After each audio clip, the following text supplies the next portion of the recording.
What if a stranger messaged you claiming they built an app that could predict the stock market and got it right 3 times? He tells you which stock will rise tomorrow's, and it does.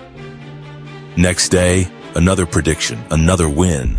3rd time, the market crashes just like he said. You're no longer a skeptic. He offers you early access. You wire the money. The profits start rolling in, or so it seems.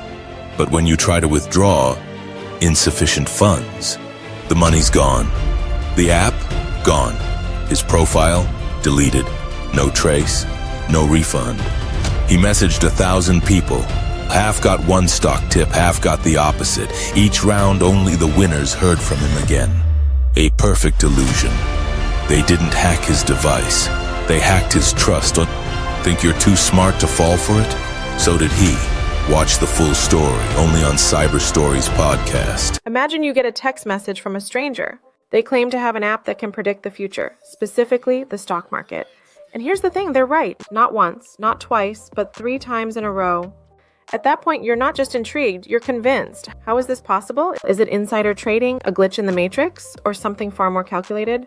Welcome to Cyber Storiez, the podcast where we pull back the curtain on the digital underworld. I'm your host, Sarah, and today we're diving into one of the most chilling scams I've ever encountered, one that doesn't just hack your device, it hacks your mind.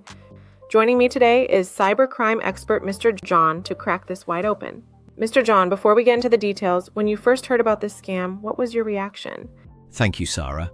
Always a pleasure to be here, especially when we get to expose tricks like this one. Honestly, Sarah, I was equally impressed and horrified. Most people think hacking is about malware or phishing links, but this is next-level psychological warfare. It preys on one of our deepest human instincts, the desire for certainty. And once they've got you hooked, you're not just a victim, you're an active participant in your own downfall. That's what chills me the most. This isn't some smash-and-grab hack, no malware, no corrupted links, it's worse.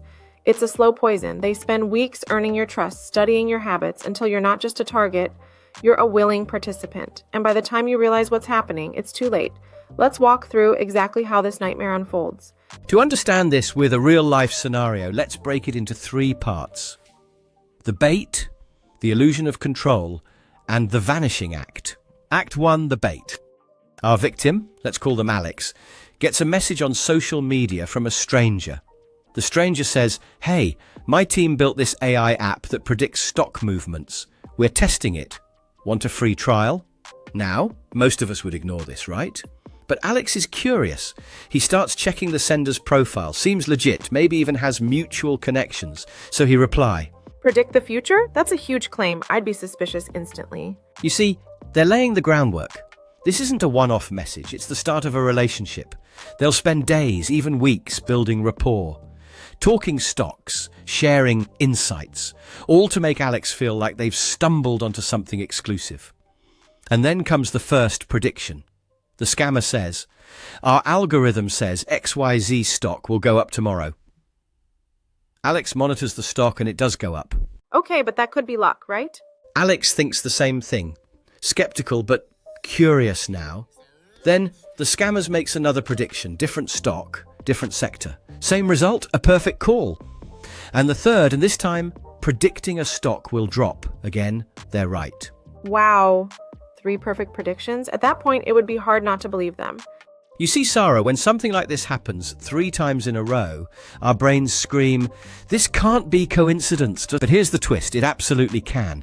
Anyway, at this point, Alex isn't just interested. He is ready to invest. Which brings us to Act 2, the illusion of control. The scammer says, "Since we're in beta, you can't download the app yet, but wire money to this account and we'll trade for you."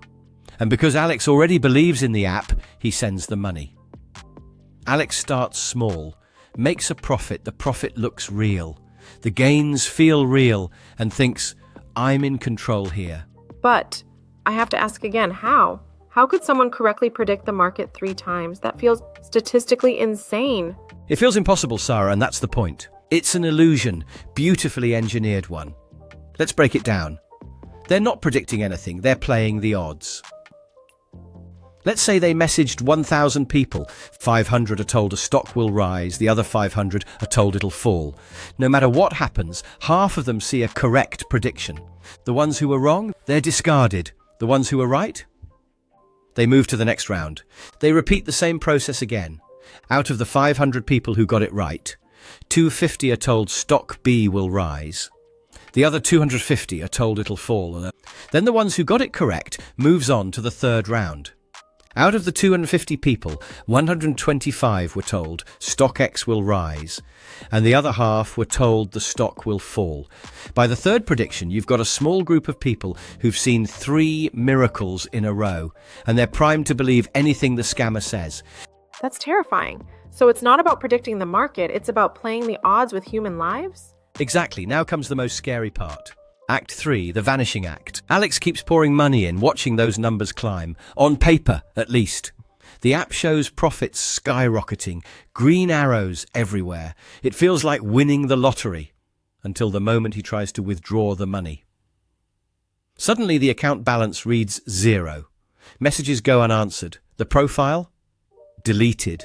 And in that gut punch moment, Alex realizes every friendly chat, every perfect prediction, every late-night trading tip, it was all a part of the scam.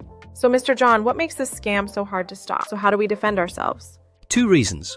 First, our brains are wired to see patterns, even when they don't exist.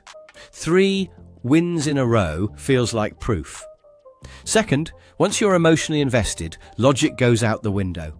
It's like a casino where the house always wins. Except the house is a scammer in a basement somewhere. This scam blew my mind. We're so used to hearing about ransomware, crypto scams, fake investment apps, but this one? So how do we avoid it? Awareness is step 1. If something seems too good to be true, it is. No algorithm predicts the market perfectly, not even Wall Street's. Step 2. Verify. A real investment platform will be registered under US Securities and Exchange Commission, SEC, and Financial Industry Regulatory Authority, FINRA. Google it to verify. And step 3, trust your gut. If someone's avoiding official channels, they're avoiding accountability. And what if you've already fallen for it? Is it possible to get the funds back? Report it immediately to your bank, the Federal Trade Commission FTC, and the FBI's IC3. The IC3 stands for Internet Crime Complaint Center. The main job of IC3 is to look after cyber-enabled crime and track them as quickly as possible. The faster you act, the better the chance of recovering funds. Here's the scary part. This scam is evolving. Next time it might not be fake stock tips. It could be an AI-generated video call from someone you trust, or even a cloned voice. In fact, we did a deep dive on this in another episode. Hackers cloned my daughter's voice and stole $10,000, where we saw how terrifyingly realistic these fakes can get. I'll link it below so you don't miss it. But for now, Mr. John, any final words to leave our audience with? Just this. In the digital age, trust is your most valuable asset, and scammers know it. Protect it like your life depends on it. Thank you, Mr. John, for sharing your thoughts. This has been a fascinating and terrifying story. Listeners, if this episode made you double-check your DMs, share it with someone you care about. Until next time, stay safe, stay smart, and remember, the best defense is a little distrust.